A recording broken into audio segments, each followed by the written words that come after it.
It was autumn, and the leaves descended gracefully, casting a golden hue over the affluent neighborhood where I found myself babysitting. The opulent mansion belonged to the Thompsons, a wealthy couple who entrusted me with the care of their two children, Emily and Ethan. Their estate, surrounded by an exquisite garden, overlooked a serene pond, creating a picturesque scene. I engaged in activities with the children. Emily immersed herself in art projects, while Ethan delved into video games. Two playrooms filled with toys catered to their distinct interests, and the mansion exuded an air of luxury.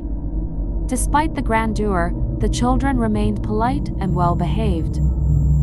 As evening approached, the Thompsons bid farewell, leaving me with instructions and a list of emergency contacts.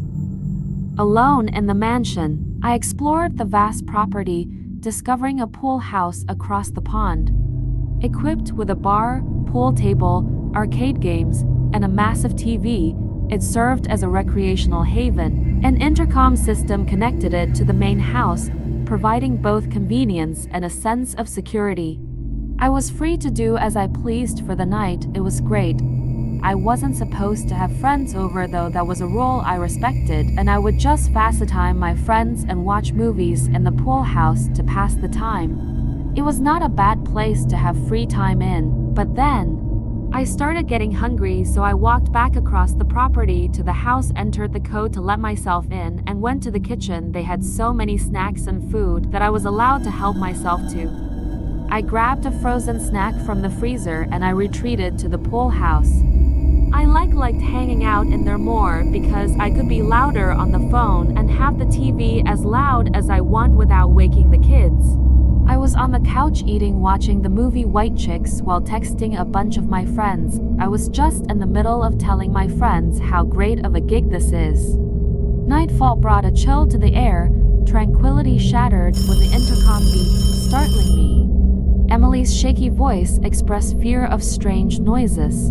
After promising to check on them, I crossed the yard to the main house, entered the code-locked door, and reassured Emily in her room. She seemed comforted by my presence, and after a few soothing words, I left her room. In the kitchen, I heard a faint creak in the floor from another room, but I brushing it off as the house settling, and I continued my quest for a late-night snack.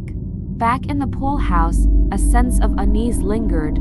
The intercom activated again, this time with eerie silence on the other end. With concern, I called out the children's names, but a response with a disembodied voice echoed through the intercom, whispering Emily and Ethan's names repeatedly, it literally sending shivers down my spine. Now I start to become really scared. I contacted my friend Rachel, explaining all the unsettling events. I want her to come here because I'm actually getting really scared. But Rachel asked me to stop being paranoid. I'm just hearing it wrong. She dismissed my fears, attributing them to paranoia. As I glanced out of the window beside me towards the main house, I noticed the hallway lights flicker on. But something happened and it really terrified me until now. There is a man was staring directly at me through the window. I was terrible shocked, I screamed, dropping the phone at shock. The realization hit me. An intruder was inside the house. With trembling hands, I dialed 911, describing the chilling encounter. And I looked back to the window, but he wasn't at the window anymore.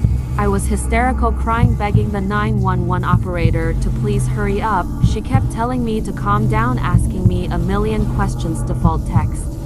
She asked, "Are the kids safe?" I screamed, "I don't know. They're in the house still with that man." And that's when I heard the scream of Jessica through the intercom. And I completely broke down and fell to my knees crying as the 911 operator was still trying to get me to keep it together, but I couldn't. I said, "I don't know what to do," and the 911 said, "The police are almost there. Hang on and wait for them." Fear consumed me as I anxiously awaited the authorities. Suddenly, I heard Jessica's trembling voice echoed through the intercom, sending shock waves of horror down my spine. Panicked, I sprinted to the intercom, my heart pounding, and urgently instructed them to exit immediately.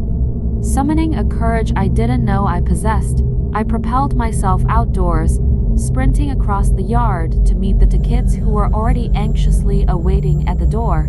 Grabbing them tightly, I led them back across the yard to the pool house where we saw refuge in the shadows with the lights extinguished.